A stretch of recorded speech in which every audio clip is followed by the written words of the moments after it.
Happy New Year. I was counting down, so I had to say Happy New Year. It felt right. But happy birthday, Cat. Oh, That's what I should have said. Why didn't I say that? I said Happy New Year's like an idiot. Anyways, well, I I mean, am we're all freshly, idiots. yeah, I'm freshly off the Metro Transit train from downtown Ooh, Minneapolis. I was at the game, as you can see from the picture on Twitter. Amazing seats, Cat. Thanks to Cat's birthday and Gatorade. wow, wow, whoa, whoa. Um, so yeah, Gatorade sponsored this. we got a lot of sponsors. You know, the C&D show has no cap space, and we've got Gatorade. Just saying. But yeah. So this is a little less of a sad loss. I feel pretty good right now. Yeah, it was a good game. We were coming into this game thinking we were going to get our asses kicked. So, Yeah, I leaned over to Maddie and I said, because every game that we've gone to, I've kind of leaned over to her and said, we should win this by a lot, and then we don't, or we should lose by a lot, and that's exactly what I did tonight. I said we should lose by a lot tonight, but yeah, what I said also was a lot of the times when we should lose by a lot, we play better and keep the game close. The first half of this game was interesting. Wasn't necessarily my favorite half of basketball we've ever played, but it wasn't like the worst. It was just both teams were struggling to score, and both teams were kind of defending, but more so they couldn't score. I think at the end of the first half, both teams were shooting combined like 30% or something like that. yeah, it was ugly, and I think that favors the Suns in every which way Mm-hmm. because if it gets to the last few minutes of the game, which we saw unfold, that the tightness of the game will play out in Phoenix's favor. We don't know how to really run an offense late game or at all, honestly, but yeah, it favors teams with discipline who's been there before, who have an 8-game winning streak, now 9, Yeah. who've been to the Western Conference Finals, who has Chris Paul and Jay the Bay on the floor Crowder, right? So I hate him. yeah, yeah, I hate him too. I don't know if you said that, but I just wanted to interrupt you and say That's yeah, I hate him. exactly what I said. This is a game that was on the back end of a back-to-back for Phoenix. We had a day's rest. We had a day's rest after a 20-point, 30-point blowout almost by the Clippers. And we had a lot of time to reflect, playing at home with our retro jerseys on, with an incredible halftime performance. You'd think we get up, right? You think you'd get up for a show like this. And it's Cat's 25th birthday. 20, is it 25th or 26th? I've lost count. Me Age too. is just a number, Yep. padding those stats. Yeah. But go ahead. I had a question for you because I'm here in Seattle, living it up with the rain. How did the atmosphere of the arena feel tonight? Because I think it was felt on the screen. Like that second half was pretty fun to watch. Yeah. It was definitely a tale of two halves. So the first half, it was really strange. I meant to ask you this also. In the very beginning of the game, what was happening? Was there like a delay? Because, okay, what was happening? Yeah, crooked rim. Oh my gosh, was it really? Yeah. Oh my gosh. Because it was like they were just standing around and nobody really looked that concerned. But I was like, it's 7:15 and the game has not started and it doesn't look close to starting. So I was very confused. But to answer your original question, the first half, and I felt like because of that somewhat, maybe there just wasn't energy from the teams and from the fans. It was just like, it wasn't necessarily, I know I saw some people saying it was kind of an empty building. Not necessarily. It was pretty on par, maybe a little bit more full than some of the other games that we've had. especially for a Monday night, like Yeah. after the Vikings games on Sunday, like And everyone's it's- coming back. Yeah, exactly. And it's like 25 degrees outside, so it's kind of cold. But Oh, really shit. But I thought it, like, when me and Maddie got there, we're like, oh crap, it's actually kind of like busy. Like getting in the doors was difficult this time, and it hadn't been previously.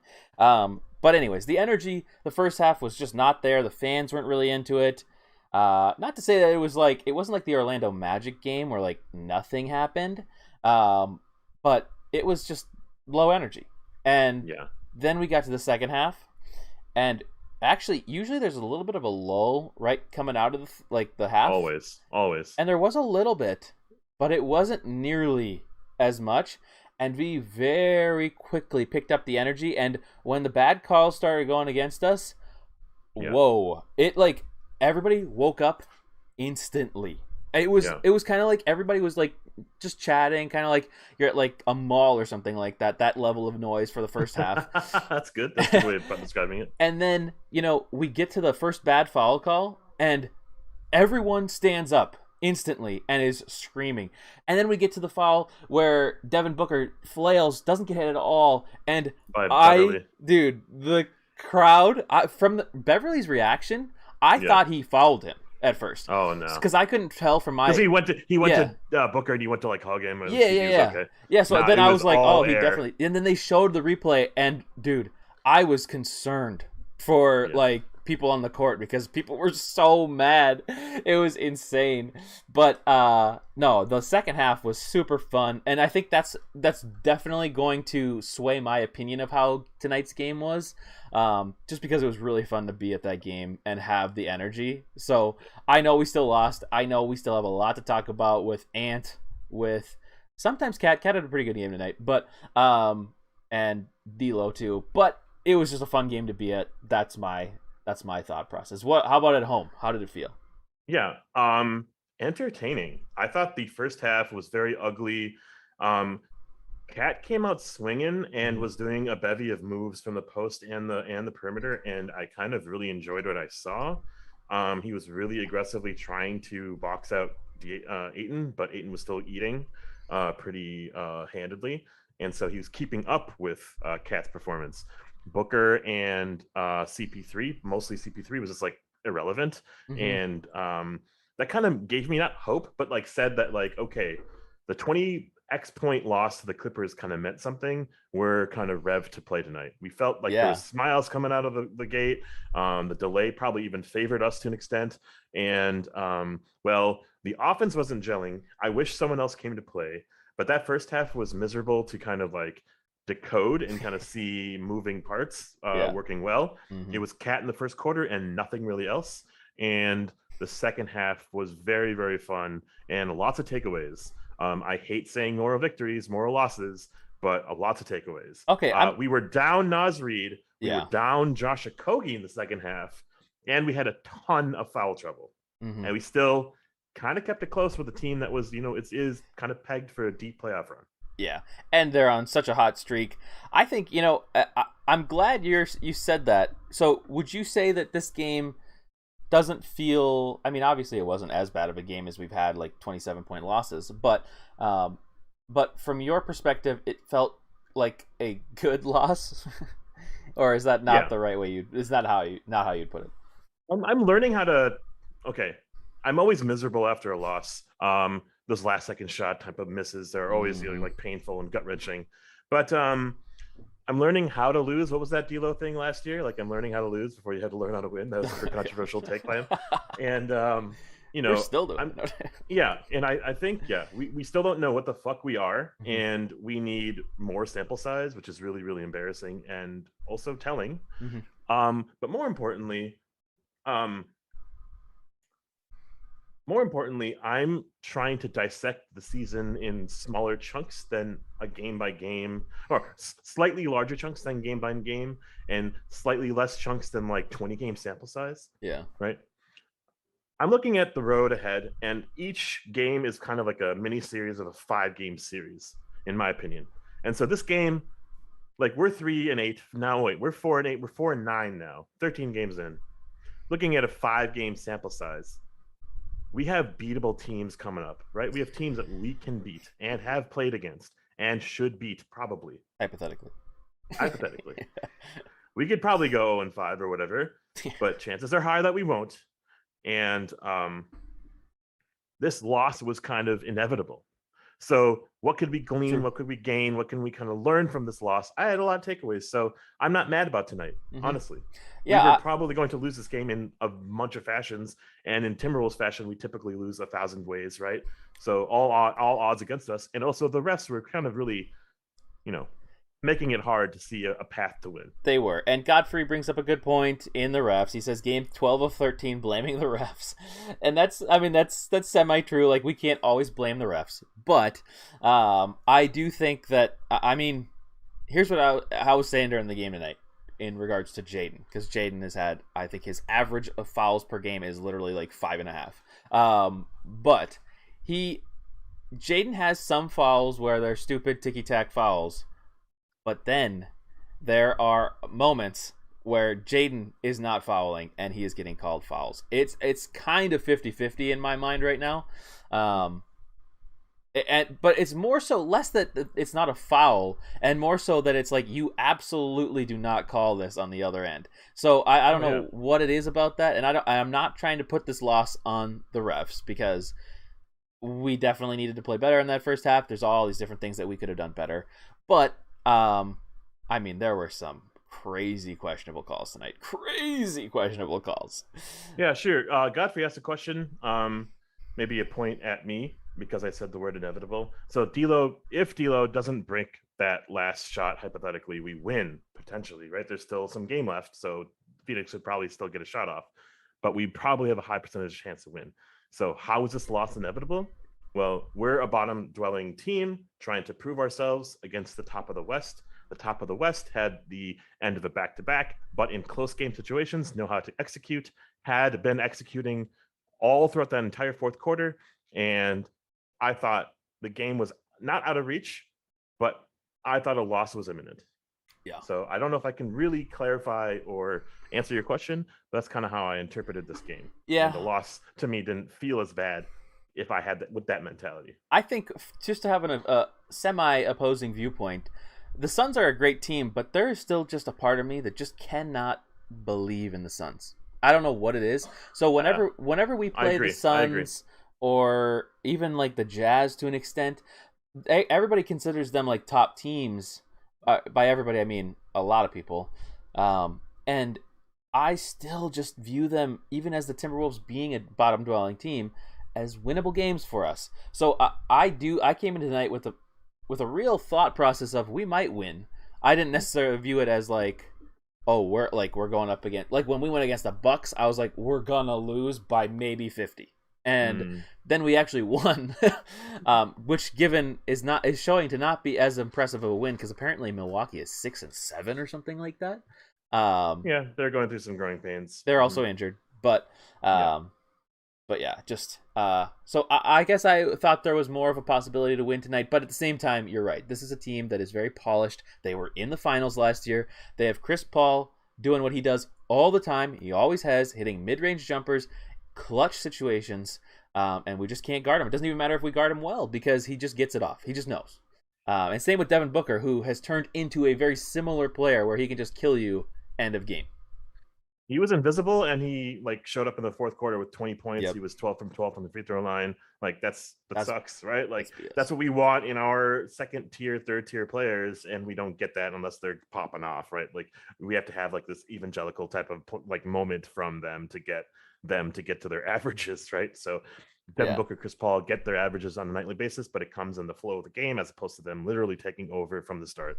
I think we had a really good game plan, and note all of the bench players were kind of duds. Like literally, that's true. Like nothing happened. And you look at their bench and you see Cameron Payne playing significant minutes. You kind of have to laugh at that, right? You see Cameron Johnson, who's been kind of, sorry, your namesake, kind of nothing out there. You kind of have to laugh at some of that, but they are well groomed. They're seasoned because of their starting bench or starting lineup, and they don't run anything for Ayton. They literally don't, and he still gets like he's a walking 20 and 10. So I love him.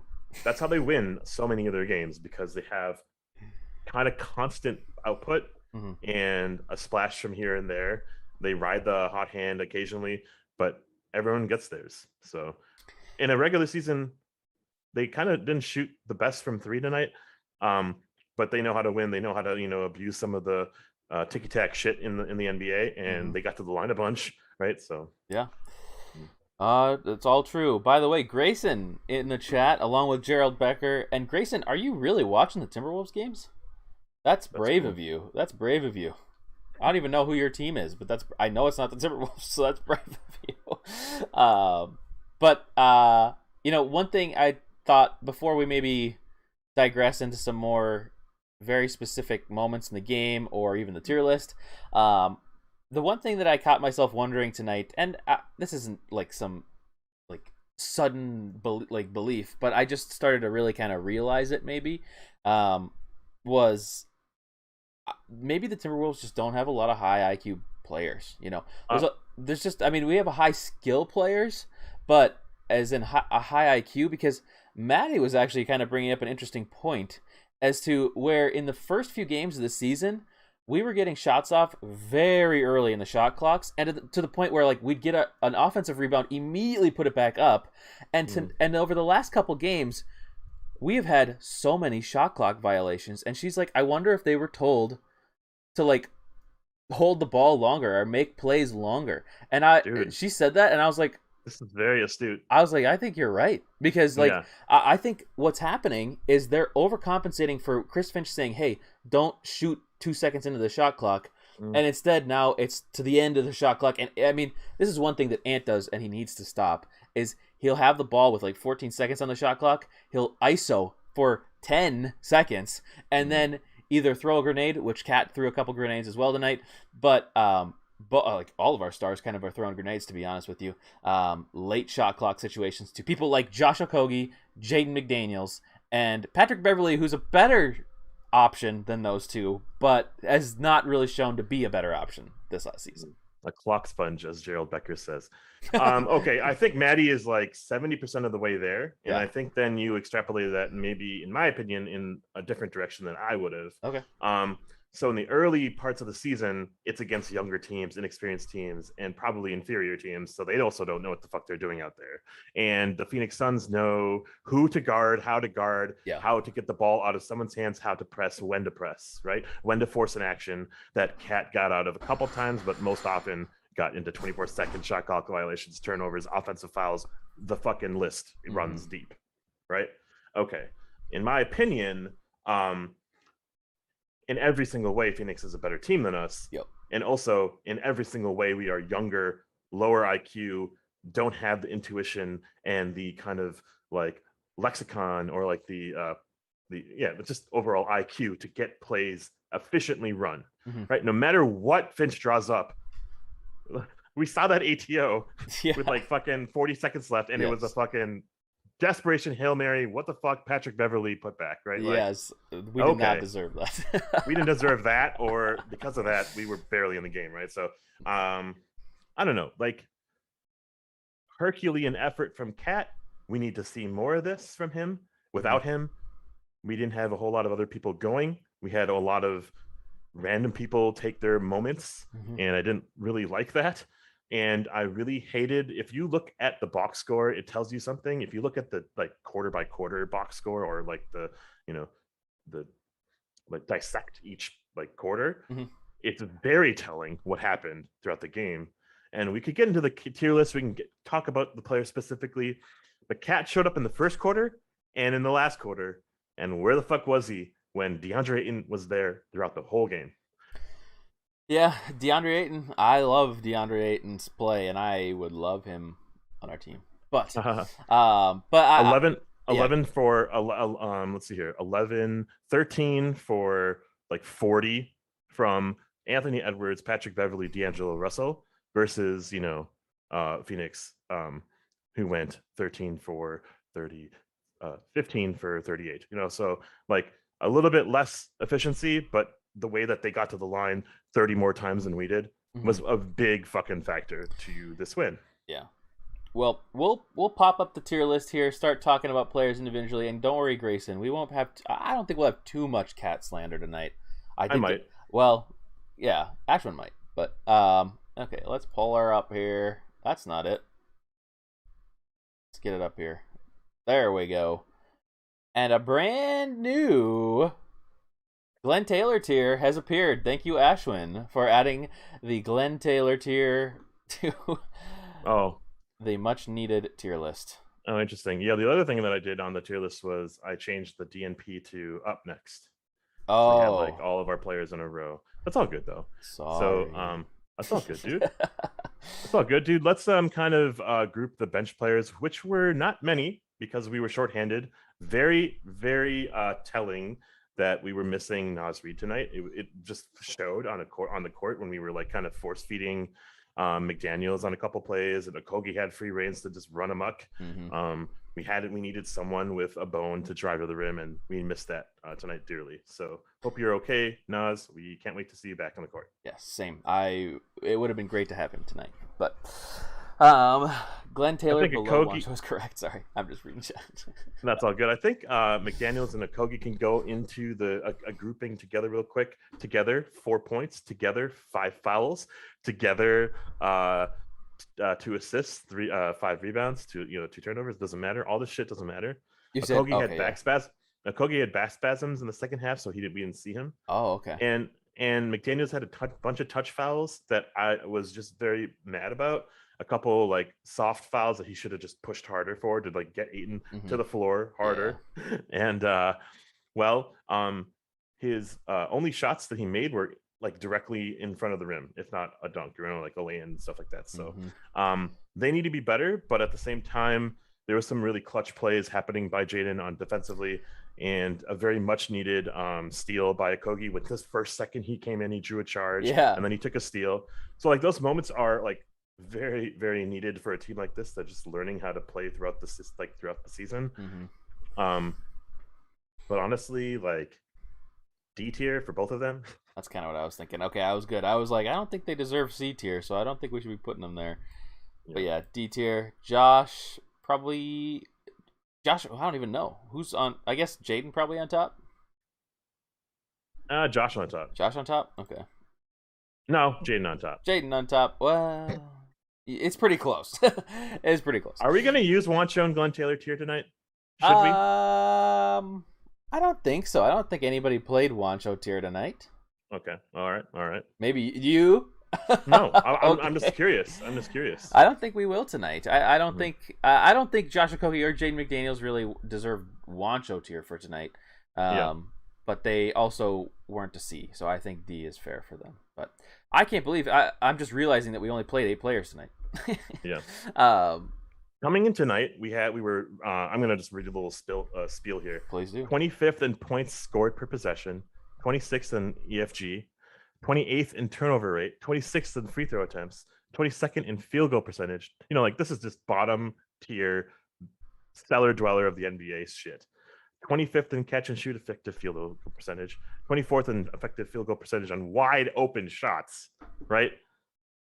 Like, we should compare this to the Phoenix Suns, and they're probably top tier. They're probably top 5 to top 10 and all this stuff, right?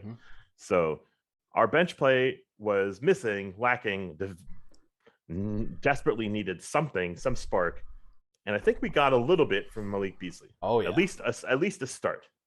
I loved it. I actually called it. I mean, I called it pretty aggressively. I don't even remember their handle on Twitter, but I think it's not KD or something like that. They were like, oh, if somebody can guess how many threes Beasley's going to make tonight, I'll give him $5 or something like that. And I was like, Beasley is going to go 8 for 14 from 3 tonight. That was my guess. I was hyped in the first quarter or the first half because he had 3 in the first half, and I was like, "Oh my god, it might happen." But no, he looked good tonight. This was kind of, and Beasley. The more he plays, I just appreciate him. I know he's been ass this season shooting wise, but his movement out there is like offense. Offense is happening when he's out there. When everybody else is not moving, he's the one doing all the. I mean, this is a terrible comparison, but just the only thing that I can think of off the top of my head. He's kind of that like Steph or Clay that like is running around the court while like Draymond's holding the ball. He's like getting screened. He's going through people. All this stuff. He's doing all this work to get to these shots, which all season he's been missing.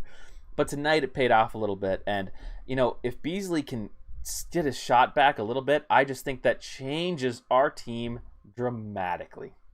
Yeah, the complexion of our team will need not the 3 players to show up every night, not Cat to get 30 and 15, but 2 out of the 3 and a Beasley. And a Beasley going for 15 points a night would really help so much.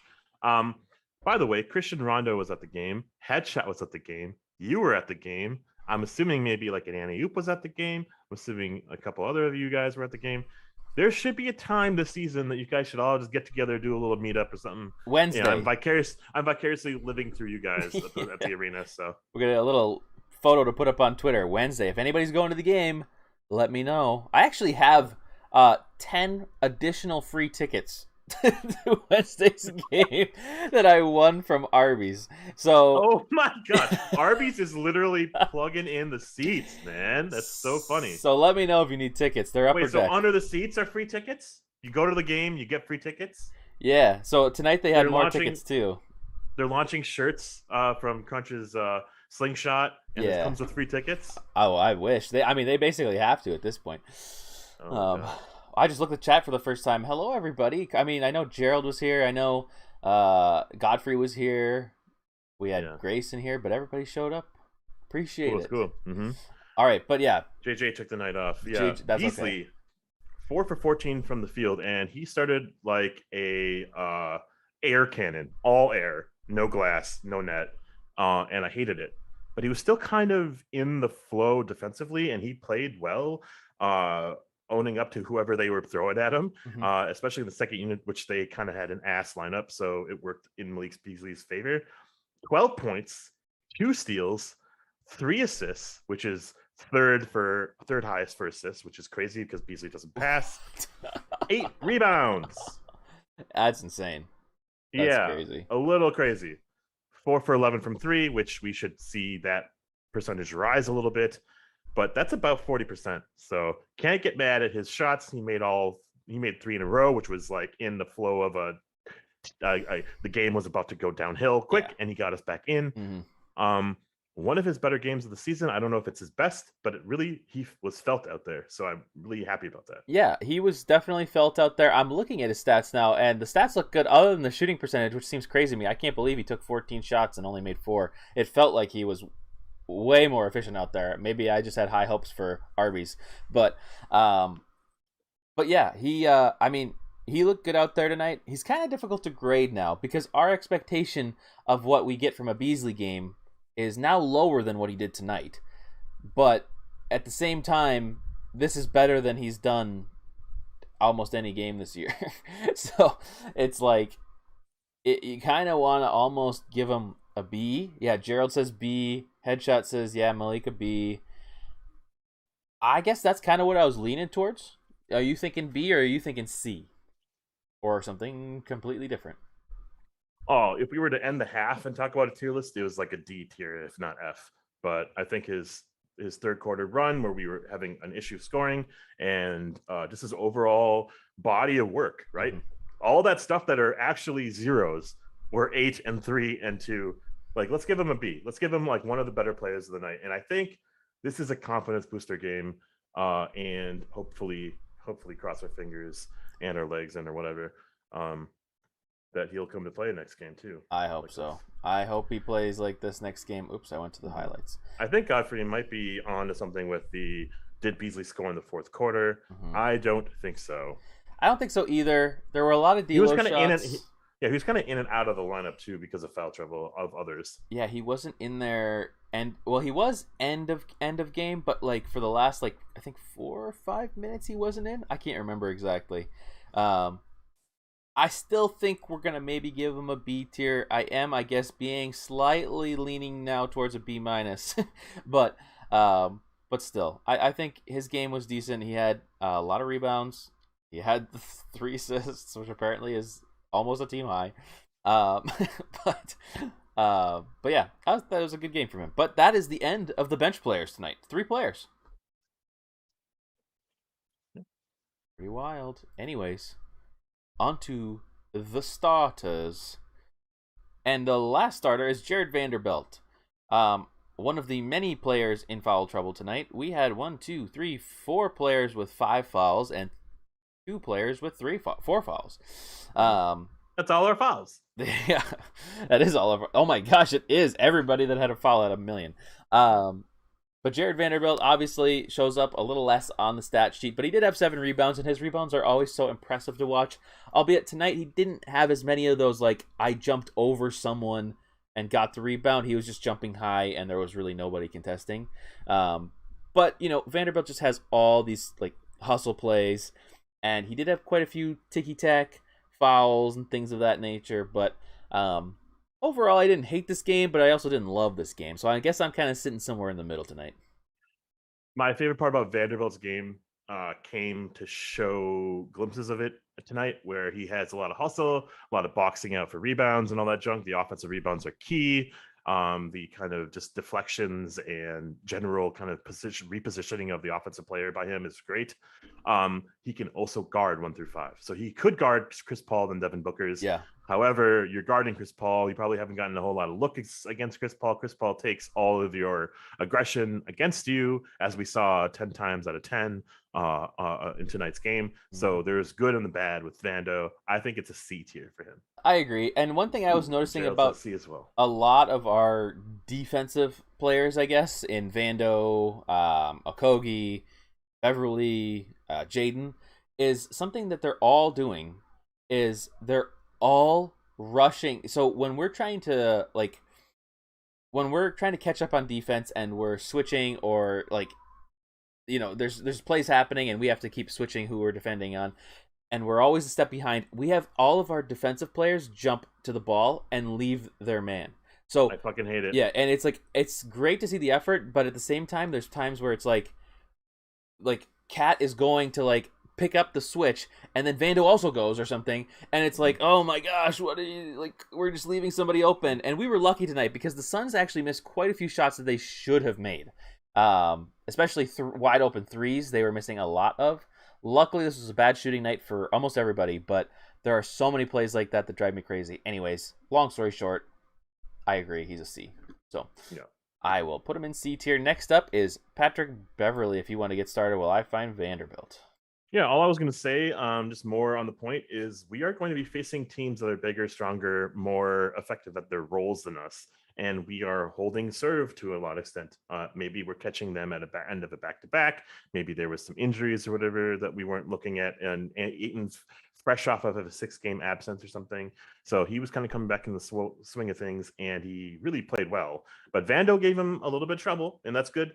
Like some rebounds that he would have easily gotten, Vando was in the way. Like, I like that. And we out rebounded them, which is cool, for a team that is very turnover prone, and against the CP3 who is very turnover inept. Like, he will grab the steals and whatever, and force you to cause turnovers. We only, coughed it up 3 more times than them, which is kind of impressive as a general sweeping statement about the team and the game overall.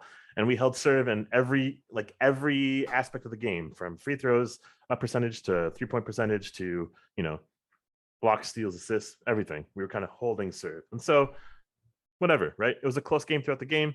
Wish we kind of did a little bit more, but, I say all this because Beverly had a pretty decent offensive output, but I was a little disturbed how he played defensively and how he goaded Chris Paul, and Chris Paul took advantage of everything that Beverly was doing, and I kind of hated it. And I think despite his offensive output, 4 from 8 from the field, I think he either got double digits or, well, let me see, 10 points, 7 rebounds. Dude, we got a lot of rebounds from everyone. That's cool. But there was a play where I think he fouled Chris Paul shooting a 3. Yes. And oh god, pretty much didn't kill the game for us, but it was a big swing. Big swing. And I want to say D. I want to say low C, D tier, but I think there might be some other opposing thoughts. I don't have opposing thoughts. I actually agree with you. Tonight, it was frustrating to watch at times. Although he shot better than he has been shooting, given he didn't really take that many shots either, but still, he made 2 threes. It's, exactly what you said. The things that Beverly was doing, Chris Paul was using as an advantage, and getting foul calls and getting separation even at times from him as the defender, or getting him to not be on him. And it was just just frustrating the whole night to watch. I like the thought of maybe throwing in Beverly for certain matchups, maybe. But this starting lineup being a consistent thing is, I guess, a little concerning to me. I have been the one thing I will say though is that I have been much less paying attention to the rotations this year and much more paying attention to just like one-on-one matchups or like what is Good. this player doing during the play instead of all that other stuff. So I lineup wise, I have not necessarily been paying attention to Yeah. exactly, but I would say that that lineup is occasionally intriguing. But I do agree with you tonight. I think he was a D. Beverly plays on a lot of hype, a lot of overextension, aggressiveness. He gets away with a lot at times, but some people know how to take advantage of that. Also, the refs are kind of indicative to like how he ends up like the result of the game is on the back end of how Beverly is refed. So Beverly got called for a lot of fouls, ticky tack shit, impacts the game. He's in those positions to be his aggressive defensive self and gets called for those fouls. That call on Booker's layup was bullshit. Yeah. Like, let's fucking, go to court against that crap, but at the same time, doesn't change the fact that we still end up losing. Yeah. Right. Godfrey said it's Ed Malloy's fault. I'm down for that. Headshot said ref was on something with that call. Christian Rondo says the call in the Booker layup was so bad. And Gerald Becker says this is Beverly though. He will be a battery or a lead weight. Wow. That's great. Wow. Yeah. Take of the night.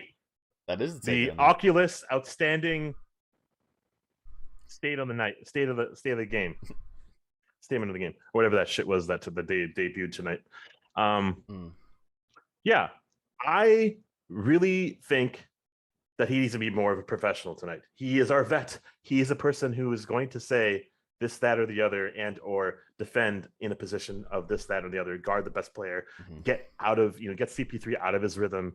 Like, I'm glad that he checked in the fourth quarter when he did, but then he proceeded to make that call. That foul was so fucking bad. And he needs to be way more disciplined for a team like this who lacks discipline. Yeah. Godfrey says the Suns broadcast pointed out Beverly jumping in the air when Booker shot a free throw. I did not notice that happening. So I guess I'm a homer. I didn't see it. But the Suns broadcast pointed out Beverly jumping in the air when Booker shot a free throw. To try to like distract him. Towards the end of the game. Oh, whatever. Jay Crowder did the same thing, and it forced, I think, Beverly to miss his free throw. Oh, man. I was so excited for a second. Vanderbilt and Jay Crowder were really going back and forth, and it seriously looked like something might be brewing, and I was like, please, I hate Jay Crowder. No, yeah. He was such a negative for them, actually, out there on the court. So I was like, please, more Jay Crowder. I know. When they brought in Shamit or whatever, and then they quickly brought him out and brought Jay back in, and I was like, honestly, I don't know who's better for you right now. But yeah, anyways, I put Beverly in D tier, so we are now on to the big three on this 4-9 team. Who do you want to do last? Towns? Yeah, always. Okay. Gerald Becker says Crowder is past due for a real face buster. Damn. You said it, not me. No. I'll retweet that all day. I will maybe also retweet that, allegedly. Yeah, Chris Paul is good at getting those 50-50 calls every time. Yeah. There's so many of those players that do, and we just don't have them. We never have had them. It has been great to see the three players get to the line the rate they did, at least a little bit better tonight. than they have. Yeah, a little bit better than they have in the past. And in a low scoring game like tonight was going to be until the fourth quarter kind of explosion. Those free throws were those were mattering a lot. So and we're a good free throw shooting team, so we need to capitalize on that somehow. Let's get into D'Lo. Let's get into Ant first. Actually, okay. Yeah, I was gonna ask you which one you want to do first. So Ant did not score 10 points again. Back to back. He did have a career high 12 rebounds, 6 assists, which led the team in assists. He had 3 blocks, but he was 2 of 11 shooting, 1 of 6 from 3, 4 of 6 from the line, and he was one of those players that had 5 fouls. Someone said earlier in the broadcast in chat, he hasn't really left Golden State, like the Bay Area. I said to Maddie, I think Wiggins passed off his jeans to Ant. Yeah, here you are again. More people are starting to, equate Wiggins to Edwards. Yeah, this is a hard box score grade. If you watch the game, hands down, one of my favorite defensive efforts of Ant of any like star player on our team, maybe in a few years that I can remember. Hmm. Honestly, Wiggins has never been this like stout all game. Ant was killing it defensively, and his over aggressiveness sometimes caught him in like some slaps on the wrists to by Booker to get him to the line. One of my favorite defensive performances from him, and like, yeah, he got a couple awesome ass blocks, right? Like three really killer blocks, but mostly just how he was rebounding, how he was switching on all those screens. Booker and CP3 were nowhere to be found except for the free throw line, Hmm. honestly, until the fourth quarter. Yeah. And that was a lot of Ant pressing really, really well Hmm. and running through those screens and not getting fucked by those screens, staying on his man. And I think this is worth a rewatch just to like watch it on like 2x speed or something on mute and just watch Ant defensively because I think you'll all learn something because we're all learning this together too, like how he's going to perform. Hmm. But like he had to affect the game somehow because he wasn't getting any shots going, wasn't in any flow whatsoever offensively, and actually had some weird sub patterns where he was out, early in the second quarter or early in the first quarters too as well, and wasn't when he was in wasn't getting the reps that he would normally get. Right, Hmm. he had to affect the game somehow. He also had Butterfinger hands, like something about Vanderbilt kind of rubbed off on him. I'm sorry if I'm taking too long here in my little comment here. No. I'm just thinking that Ant's performance was really hard to grade, probably C tier, potentially D tier, but defensively probably A tier. Yeah. So I'll leave it up to you. It is going to be tricky, and it's going to be tricky for me. So maybe I'll talk through it. But um, I have a lot of thoughts on Ant's performance, and also I wanted to bring up a Godfrey says if Ant shoots too much, then Cat leaves the side of the court. We didn't talk about that. That was pretty funny, and as much as I mean, I've been pretty vocal. We both of us have been pretty vocal in our displeasure with Cat over the last, honestly, 2 years, 3 years. Yeah, Um, 3 years for sure. and it's that play though, I almost don't blame Cat. Just because you see, I mean, we all see Ant do the thing where he's going in ISO for 10 seconds, and it's like, we know you're going to take a step back three. We know it. Everybody knows it. Yeah, even the Yep. defense knows it, and it's a it's a relatively low percentage shot for you, so the defense doesn't even have to double you. They just kind of stop. In a way, I don't blame Cat for that, and I don't really care. I mean, obviously you don't want to be doing that, but also it was a terrible game, so I don't even. There's just a lot of reasons I don't blame him. Anyways, regardless, beyond that one point, Ant's offense is scaring me at times because, especially in the first half, if he doesn't get going in the first half, it kind of seems like, okay, when are we ever going to get going? Luckily tonight, in the third and a little bit in the fourth, I mean, he only had 9 points total, but he did have that 1-3 that was kind of a huge moment. He did have a couple free throws. He had 4 in total. But scoring wise, it was tricky. And there's lots of times where he's making plays, losing balls. Like, he's having butterfingers, just like you said. I mean, every time he drives, it unfortunately does remind me of Andrew Wiggins when he tried to drive, where he just doesn't have a good handle of the ball. I believe at this young stage in his career that he's a better ball handler than Wiggins. I do Is believe currently is currently that. Is currently. is But currently better than Wiggins currently. yes, yeah. Yeah. But But yeah. there are a lot of things. Now, everybody wants to say that he's going to be a Wiggins. He doesn't have energy. He is not the same person as Wiggins. If you are trying to equate him as the same person as Wiggins, you are wrong. However, Yeah. production-wise, if you want to, right now we're looking pretty close to like when Wiggins had a bad game. I mean, given Wiggins would get some more buckets in like late situations like garbage time because he had so many garbage time games with us. But I just, offensively, I am a little nervous, but at the same time, he's a streaky player. And you definitely, as the defense, do not want to see him start making a couple shots in a row because immediately he takes over. He can flip a switch like no other, which I was hoping for tonight because it would have been lit to see that in the crowd, but did not happen. But you're right. Defensively, was a great night. We just saw a block as I say that. Yeah, exactly, Gerald. He cares. Like, Anthony Edwards does care. Also, we saw 12 rebounds from him. Oh my God, you scared me. 12 rebounds from him tonight. And 6 assists. I mean, he had some pretty good assists where he was driving, dropped it off to Cat. It's like, I want to see more of that. You know, if you're not getting it going, and for some reason, he always pulls 2 defenders when he's driving to the rim. So if he can get that ball to Cat, and if Cat can be in the right spot, which he was a couple times tonight, that's huge. All that to say, his grade tonight is really tricky. Man, I kind of want to lean towards C minus. He was kind of a bad game, but at the same time, there were positives still, you know? And I guess, you know, if we're going off of what we normally say, like what I always say the rules are for the tier list, it's like C is what we expect from a player. This is, I mean, we certainly don't expect 9 points from Edwards. That's bad. But we also don't expect 12 rebounds and 6 assists and that defense. But at the same time, like, also, we haven't talked about this yet.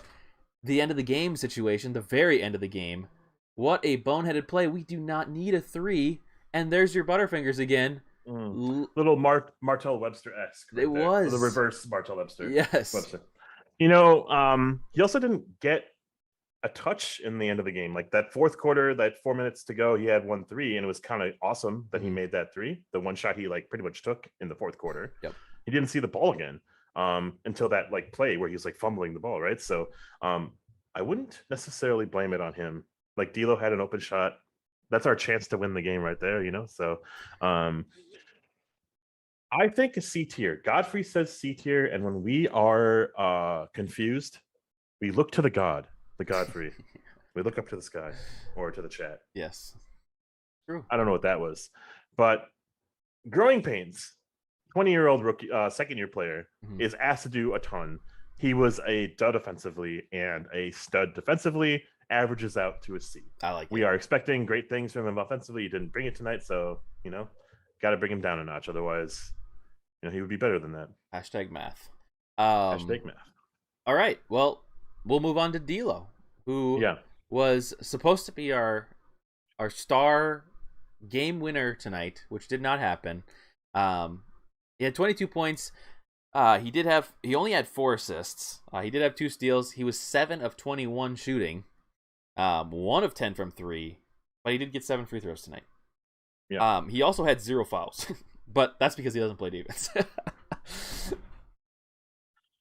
Yeah. Oh wait, he did have a foul. No, he had 4 fouls. I was like, wait a second. I was looking at the plus minus. He had no blocks. Yeah, my bad. He wasn't getting up like Ayton did, you know, because he can't.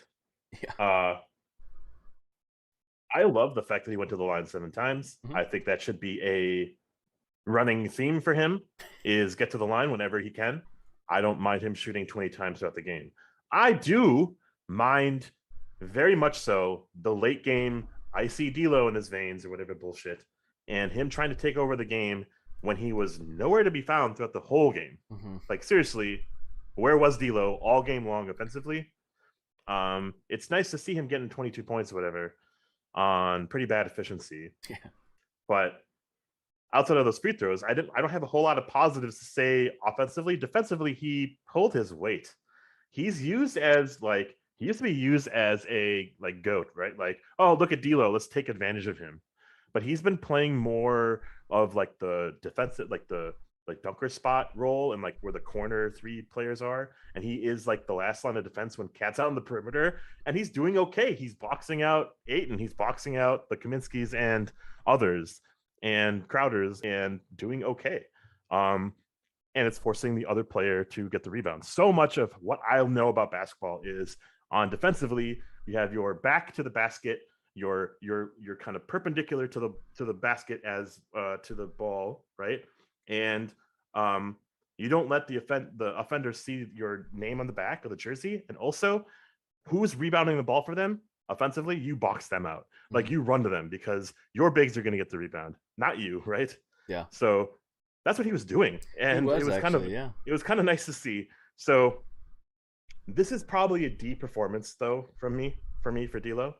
I wish so much that he could just prove it offensively and be consistent, not have like 2 minutes in the game where he's like looking okay. And there's a couple passes that were great tonight that he always does, but 0 turnovers is a plus.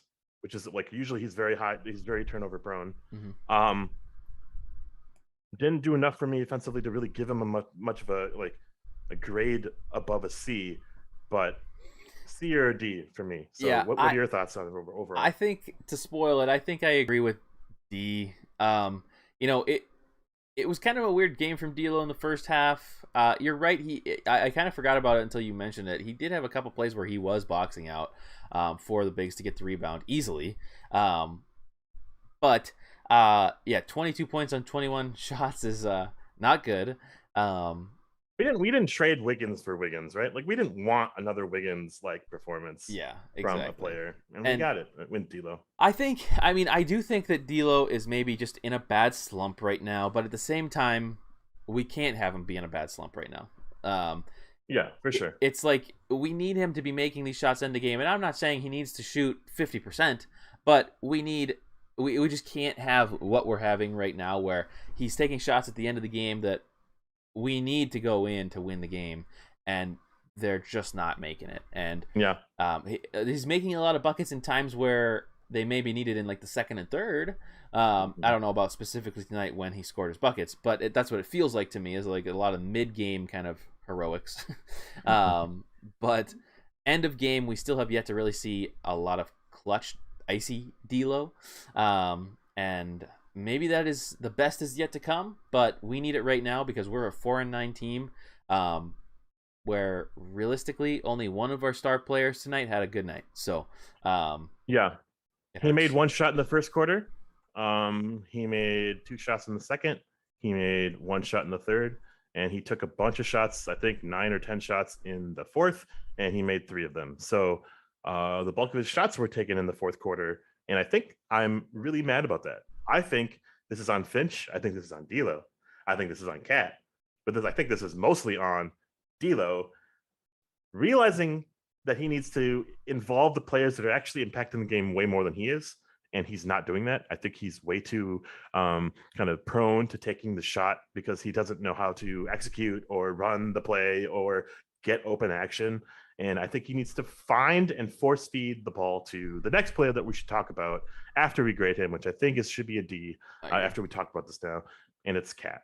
I think Cat needs the ball way more than he took tonight because he only took 19 shots or whatever tonight. I And agree. I think Cat needs just overall, on the whole, 25 shots a night. Yeah, Let's get to that threshold every game for Cat. And then because we can go ahead. his efficiency this season, I should look it up here real quick because he's been okay. Yeah, so let's see. Can I see full stats? It's like, oh wait, advanced stats. Here we go. Might be getting there, but Yeah. like tonight, he shot 10 of 19, had 35 points and 13 rebounds. Incredible. And this season, here we go. Got it pulled up. He is shooting 45% from three, 48% from the field, and 86% from the free throw line. Amazing. So he is 40, 50, close. 90. Yeah, he is very close to a 40-50-90, maybe even close to a 50-50-90 or whatever.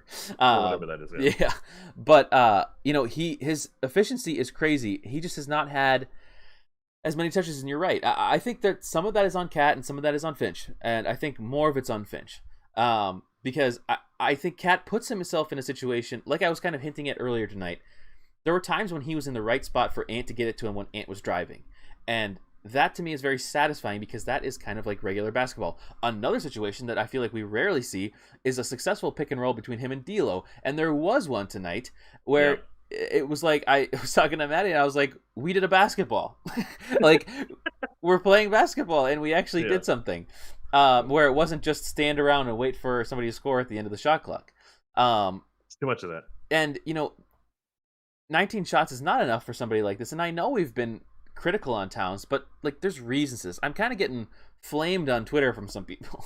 Like Chucky's going after people who I mean, indirectly was subtweeting at the other day. And you know, I can't remember who I was talking to earlier today, but they were kind of like, "What more do you want from Cat?" And I'm like, "Well, gosh, this is a lot longer of a conversation than I have time for on Twitter." But I mean, tonight was a great night for Towns. You know, Towns shot the ball well. He, in some ways, took over the game, but he still had some of the moments where it's kind of like, why are we doing this? Why are we doing like fancy passes when we could just have a regular pass? Why are we like flailing to the lane trying to like do that extra voltage that Britt Robson talks about? But this isn't a game where I'm going to be negative on Towns because he got to the line a bit. He was 5 of 9 from 3 and he was 10 of 19 from the field. It was hugely important. He made timely buckets too in the third and the fourth. I was kind of, not to go back to D'Lo, but I was, even though you brought up a great point about the D'Lo taking shots at the end of the game, like he is our playmaker, and Towns isn't necessarily somebody that can like make a play. He has to be, he needs to be thrown to so that he can kind of catch and shoot because he's a great catch and shoot shooter. Amazing. Same, I wish we would have seen maybe some more cat touches down the stretch at the end of the game because he was so hot tonight. I also wish we would have seen some. I know Ant was not well tonight, but he seemed like he was maybe picking up some steam near the end of the third and beginning of the fourth. And just as you saw, this is the play that I was talking about where Ant drives, takes 2 defenders with him, drops it right off for Cat for an easy layup. But no, overall, Towns had a great game. Big impact plays. Still can be nitpicky because he's our star, but I think this was a good game for him. There were some really great defensive plays, even from like the Beverly Classic. We're kind of prone to, trust in Beverly getting those plays on occasion. And the result is a quick shot by Cat, which is a miss or an offensive foul or a turnover or a bad pass or a over behind the back pass, like really dumb Catisms that Christian Rondo even pointed out that happened tonight. For every Catism that happened, there was a great stoic play by Cat, like in the flow, very simple action, took advantage of his strengths versus Ayton, who was very limited and very like predictable defensively. So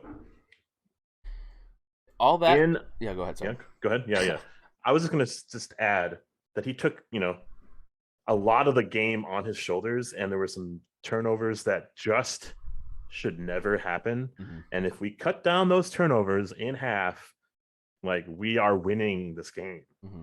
And I think, like you said, these are easily controllable turnovers. Easily. This isn't like not like Ant's turnovers where he's driving and losing the ball or something like that. These are like careless passes or just like things that don't need to be happening. Whereas like when Ant's driving, he's driving for a purpose. He's driving to either lay it in or pass it out. Like we always say, like the Luka type, But Cat's turnovers are just so painful and so unnecessary. It hurts my soul. Yeah, it definitely does. I could point to a couple that really kind of changed some of the complexion of that the half, like when Beasley was on a run and or Beverly got a offensive foul or out of bounds on Booker's knee or something, and then we just coughed it up right away. Those are wasted possessions. Those are game changing, tide flowing possessions that really change the arc of the game. This is Cat's team. It is now 7th-year Cat. We need to trust in him until he's either off this team or injured, right? Like the flow needs to go through Towns. It sucks because he's a 7-footer that has a hard time creating for himself when he's guarded well. He needs to do the post-up crap that always fails. He tends to, rather, not goes to. He tends to do spot shots, which are great when he's open in the flow of the offense, early offense, or does this black hole shit where he's like kind of dribbling between his legs and around his back and all this dumb shit, and then like doesn't know what to do with the game. And in the flow of the offense, he gets a shot clock violation after shot clock violation, and it just really hurts this team. Move the basketball, Cat. If you don't see something in the first 2 seconds, move the ball. Like 1 second, move the ball. The Spurs mentality is 0.5 seconds. You catch the ball, know what you're doing, otherwise you pass the ball back. This Cat needs to mature the fuck up. Like, that tech was maybe deserved. I was a little like in the flow of the game thinking that was a little like too much to it was a bad call on Cat. Like the push off was not a push off. It was a push off on JaVale that just popped him off. And he was like goading the crowd to like boo the refs. That's stupid fucking immature shit. And he was like very I wouldn't say emotional, but like he was very, very flavorful throughout the game, like doing random things to like hype himself up. He was doing the fucking arm bars or whatever he was doing. He Well, raised the roofs. He was doing that like screamo shit after he got his 35th point. yeah. Yeah, I just think, what's frustrating to me is like I'm fine with that because obviously, well, I'm fine with it to an extent, but KG did this stuff all the time and it was yeah, very authentic and the fans loved it. that's true. And I do think that maybe was a different era of fan as well, but it's to me what that signifies to me is confidence and confidence in his game. And to me that also means that I think he thinks he's pretty much set as the player he is. Whereas you and I have both seen just like so much room for growth that makes me nervous that I think he doesn't think there's that much room for growth. He thinks that there's just like little fine tuning things here and there that are totally opposites of what we're thinking. So when he's doing the really confident things, and I know that he also had Devin Booker here, so it was kind of like, my friends here. By the way, did you notice? I don't know if they showed this. Devin Booker at the end of the game was mocking Cat's scream across the court.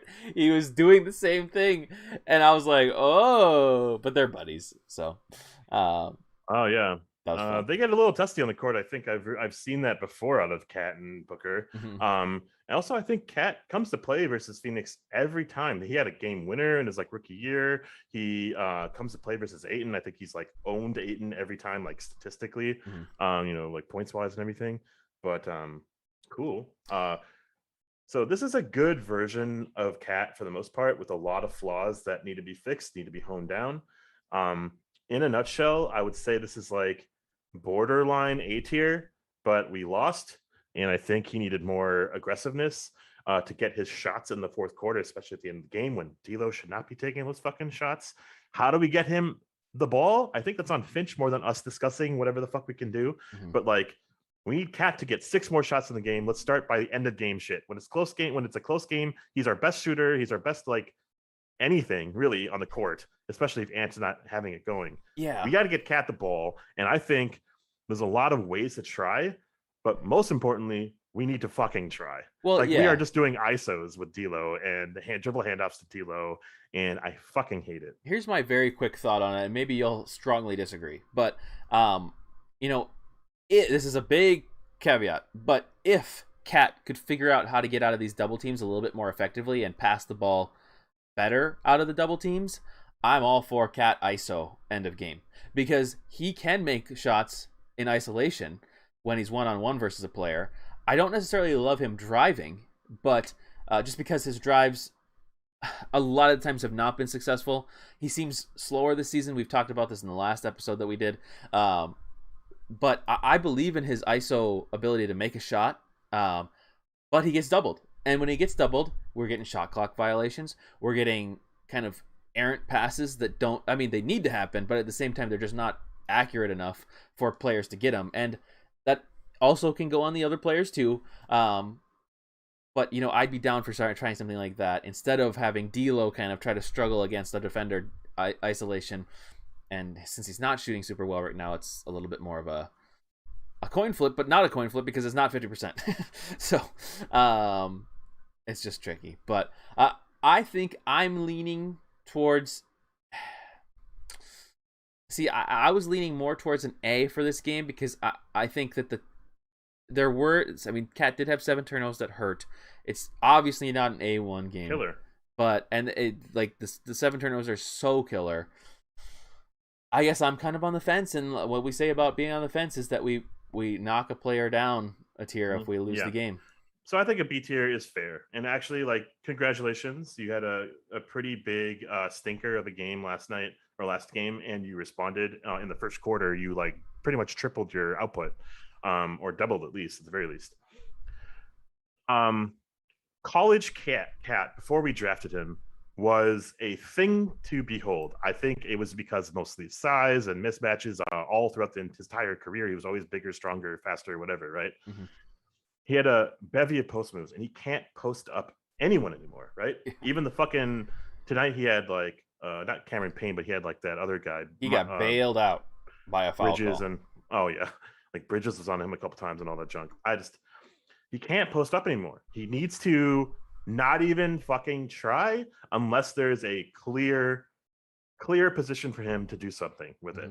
his best plays these days to get to the rim are like running around like a Curry and then driving to the rim, right? Those like fucking like layups that he does. Yes. He is similar to Anthony Davis in a lot of ways Hmm. because in college, Willie Cauley Stein was the center. Cat was the power forward. In his rookie year, very quickly they realized KG needed to start alongside Cat. Cat was not the center. KG was a power forward. And actually, when it was like Thibodeau era, he had Gorky Jeng and Cat start a couple times. And I think he was trying to flow that, find that flow.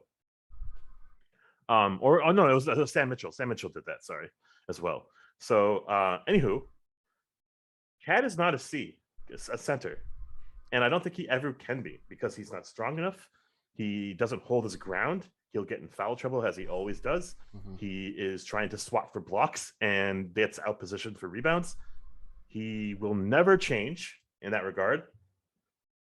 We need a defensive center ASAP to fix this fucking roster so Ant can play, so D'Lo can run pick and roll action. Hmm. And, like we would fix so many things with Cat at the 4. I wish we had Evan Mobley. Well, in a lot of ways, Evan Mobley is like KG like, Yeah. and Cat can kind of be like KG in terms of offensively, right? Yeah. So, but defensively, we need we do need someone who's very, very poised defensively, Yeah. statured defensively. Hmm. Cat is not. Cat will never be. No matter how much we want to try to fix him and change him, like I don't know. We know how you kind of like. I don't know where I'm going. My mind is like trailing here, but like Wiggins was really hard to coach. Hmm. Apparently, Sam Mitchell even expressed this. Jimmy Butler had a fucking like meltdown. Like Wiggins doesn't absorb shit. He just kind of plays what he thinks is right, right? And Finch is kind of allowing the players to kind of play by instincts and not teach and coach like instructions, right? Tibbs was very instruction based. That maybe kind of played well to the Tibbs, constructive play sets and play calls because he knew exactly what to do. He didn't improvise at all, right? Hmm. I mean, we need someone like that as our center and not as our defensive like mistake, right? Yeah. Like Cat is a mistake as a last rim protector. Hmm. He won't be that for us, and so we need to find someone stat. I mean, I don't even know who's gettable, who's attainable, who's desperate for a move, and who could we move to get that. But like, Yeah. I don't really want to wait to the trade deadline. I don't want to wait till All Star. I don't want to wait till the end of the year. I feel like something's got to move, and like You're this would going. also. I'm going on like 20 minutes of like nonstop talking. I'll shut up. That's okay because I was actually going to ask. You're going into right about what I was about to ask you. Um, was and I don't mean to get all tradey, and I know people don't necessarily love that. Well, maybe they do. I don't know. Now with this given roster, a couple of games ago when we were on like our 5 or 6 game losing streak or whatever it was, I was very down to blow it up at that moment. And I'm not saying I'm not still, but um, at this point, it, what do we do? Are you in sell mode or are you in buy mode Buy mode. for this season? Yeah. Okay. Because this is a prove it year for both D'Lo and Cat. D'Lo needs something to play with in a pick and roll fashion that is not Cat because Cat is like Channing Frye in a pick and roll. He doesn't roll, he pops, and he doesn't set good screens. Mm-hmm. And so D'Lo doesn't get an advantage off of that. He gets hedged. He gets double, like the pass isn't there. The passing lanes aren't there anymore. Mm-hmm. So D'Lo's instincts are like fucking minimized. Ant's drives to the rim are also reduced to like improv, where he will drive into traffic because they just know to zone us. They just know to clog the paint. With Cat, you would think that they would space the fuck out, but with an actual post player setting the screens, it really creates the entire mismatch out of proportion. Like it just really creates that, and Cat has never been able to do it. Jared Allen is what speaks to mind. You're like, we need something like that. I don't think we could get a good player like that. but we need something like that. They're saying Miles Turner. And Indiana's kind of struggling right now. Maybe they could look at something to start up a little bit new here. Mm-hmm. And I'm freeing Jaden McDaniels from the untouchable tier. We got to move something. We got to make a move this year, because if it's not this year, we can't wait till next year, because we should probably blow it up if we're waiting till next year.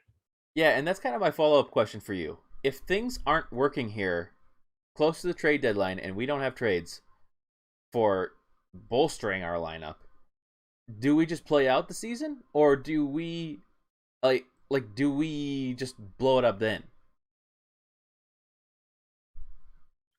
How unsatisfying will it be for us to miss out on a play-in game? The West is weaker than it's been in It's a long so time. weak. Mm-hmm. Like, I don't know what fucking half those teams are doing. We are what, 4-9? We are 2 games away from the play-in game. So let's look at a 5-game sample. We could go 3-2, and we're just 1 game away from a play-in game. Mm-hmm. That's our goal. So we have low expectations for this team that should be top 10 offense, right? So we're going to grow better over the course of the season. But defense, I think we came out aggressive in the first couple of games. We showed really, some good efforts here tonight. We just need stability from the center position. And it's not going to be Naz Reid. Naz Reid is basically Cat 2.0 with a little bit more predictability and kind of simple with a little bit of spice. Yeah, a little spicy. Well, what were your thoughts on the nostalgia thing that they did tonight? Okay, so I'm so annoyed at whoever the ops team is at the arena because you can't hear a damn thing. You can't. It's just mumble, mumble, mumble, and it's not the players mumbling. It's the fact that it's a lower frequency that is just booming through the arena. I can't hear a dang thing. So I heard them talk about pagers, but everything else was just a blur. It was a pagers, a ThighMaster, and a Walkman, and no one knew what any of them were. Yeah, except somebody did know what the pager was. I can't remember who it was. Jalen Noel. Sure, yeah, probably. They were showing that on the stream I was watching. So did you see the KG thing at the end of the third? Into the fourth? No, I missed that. Yeah, they played the thing that they used to play back in the good old days, whichever that was. Where KG is get up, get out your seat. He's screaming at the crowd. Yeah. And I was like, oh, this is so cool. And I felt like I was only one of the 10% of people that realized what was happening. Other people were like, oh, KG's on the screen. And I'm like, no, this is the KG thing on the screen. And everybody's like, oh, okay. But that was kind of lame. And that was a moment where I realized how old I was, which is crazy because I'm not old. We're going to get into the question of the night in a second, but we have the Kings coming up. We have the Pelicans coming up. We have Memphis again. And I think we have the Miami Heat, who are missing Jimmy. Can we just kind of roll the dice here and say we're 3-2 after these 5 games? We're going to win 3 of these games, or we're going to win 2 of these games. If we're going to win 3 of these games, we can extrapolate that to 20 games. We'll win we'll go 12-8. We're in the fucking playoff. We'll be in fucking the playoff hunt, and it's weird. We're early game, early season woes, learning who we are. Defensively, we didn't think we'd be where we are. Right? We are better than we thought we were. And offensively, we're much worse than we should be. So looking ahead, looking at Cat exclusively and just force-feeding Cat 25 shots a night, I think we can beat teams that we should be beating. And I think that's kind of what we thought early in the season or before the season. And it didn't show up in the first 20 or so games, or the 13, 14 games so far. But I think we're kind of learning, evolving as a group. But the question of the night is, what the fuck did we just watch at halftime? Oh my god. Dude, I felt bad, but at the same time I was like, man, here's the thing. Regardless of the performer, we should not be doing halftime shows. Nobody's there. Nobody cares. Everybody's getting food, going to the bathroom, and it's just a time for people to kind of disengage from watching something, I get that they want to keep the hype up, but and I understand that this person was a Minneapolis native. I've not heard of them before tonight, but what are we talking about? Who's watching this? And I was amazed. I think your stream must have just been the whole in arena thing. They didn't show that on Bally Sports or anything like that, right? Okay, I was like, No, no stream way. my stream was Wolf Speed, and when Wolf Speed went to commercial, they went to the in arena like screen, which was like, Yeah, hell yeah, that's I what I want. I love that. I wish League Pass would do that, but yeah, no. But to answer your original question, if we go 3-2, my my sanity has been restored, and I believe in this team. I still am clutching on to belief that we can be a 500 team. I know we're 4-9. I know it doesn't look like we're going to be a 500 team this year, and maybe we won't. But if we can at least beat the under over, I'll be decently okay. I'll still be frustrated, but if we're above like 34, 35 wins, um, I can accept it. I guess Yeah, it would be sad, but I would be yeah 52 wins, baby. I don't know what our. I was just trying to look back and see if I could see our. What was I gonna look? I was gonna see if we could find our predictions, our exact predictions for these games, which are gonna be inaccurate. yeah, very inaccurate. I think we both said that we were going to lose this game, though. I might have put a win because they're on a back-to-back or something stupid, but I'm usually wrong on those things. I was very high on this team. I think I said like 42 wins. You said like 40 or something. I said 41 and 41, baby. Yeah, right. So we were both, we're on pace for a 28, 29 game season. That sucks. Like absolute donkey dick. Mm-hmm. So something's got to change in these last 70 something games. Yep. A lot of season left. I will say that much. So, Planning. we're down. We're not out. These kind of games were their losses, and I hate moral losses and talking about them like as they're like positive. But I didn't hate it. I didn't care about the loss. And moving forward, I'm looking at these games ahead and thinking that a majority of them are obtainable. Yeah, they definitely are obtainable, which is the thing that kind of scares me about them. Because I was telling this in the last game, it was the take of the night. We get too high, we get too confident. Yeah, like I think, I look at the Spurs, I look at the Kings, and I'm like, these are obvious wins, like very winnable games. But at the same time, so do the Timberwolves players seemingly, and that hurts. Now I'm looking. I found the point in which we did this. By the way, I guessed us winning against the Lakers, and I guessed us losing against the Clippers. I actually had a couple good picks in here. I'm kind of surprised. But I did predict us winning tonight. I predicted us winning the Kings. I predicted us winning the Spurs game. And then I expected us losing the Grizzlies game. And then the Pelicans, I said win. And then the Heat, I said the Heat win. So that would be 3-2. I would obviously be okay with that, considering that's what I guessed. So yeah. Now if it's 2-3, it really depends on how the games look. Because if it's games like tonight where it was close, even if this was kind of an ugly game at times, this was a game of basketball that I can say, I mean, it was fun to go to, it was fun to watch, and this is like an acceptable loss to me.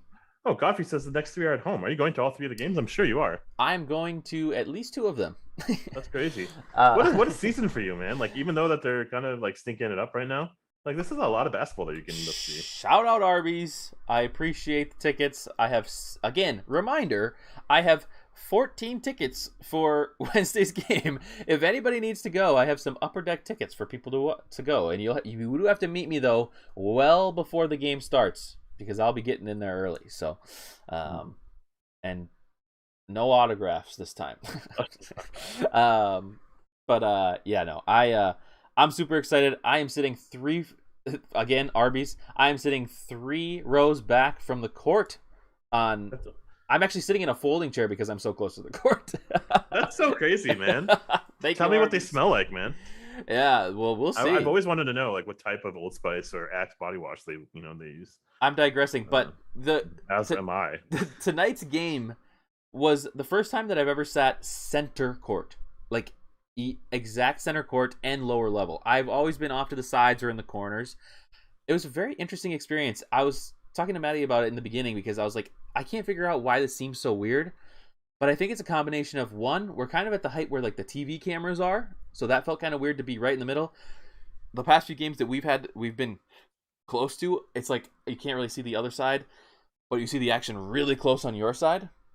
And to be able to just like casually watch the game and my head's only moving like this much instead of like total like looking all over the place was interesting. What What is the question? I'm just reading. How's parking there? Parking. So if you park in like, I personally love Ramp C. I don't park there. We take the train because we live close enough to take the train for a buck. Um, but also sometimes my dad picks me up. What's happening? Let's see They're rating the dancers. the dancers in the halftime show, or just the dancers in general. Dancers in general. The halftime show was pretty like vanilla iced here right Okay. there, but Side note: the dancers stay for like the entire first quarter, and by the dancers I mean the cheerleaders, yeah. in the aisles of the lower deck, right next to us. So I could not pay attention to the first quarter because this dancer is very aggressively like dancing, like right next to me, and I couldn't handle it. But Oh my god, back that's so funny. to the exhilarating park talk. Ramp C is goated. Ramp A and B is kind of crazy. So Yeah. there's actually a good parking lot that my dad has started going to in Block E or Mayo Clinic Square or whatever it's called. It's crazy expensive. It's like $20. But it's nobody, like, not that many people go there, and it's right next to the arena, so you're super close. But $20 is cheap from where I live. that's true. But for Minneapolis, it's not good. Oh, they do $50 parking next to our apartment for Vikings games. Holy shit, $50 is insane. That's crazy. Yeah, I always did the C parking garage when I was back there. Or I would park near where I used to work, and then I would like take a bus down there or walk down to Target Center. Yeah. Anywho, good show, everyone. Yeah. I'm ready for Wednesday. Me too. Wednesday will be fun. It'll be a trying game because we're gonna play down to our level of competition.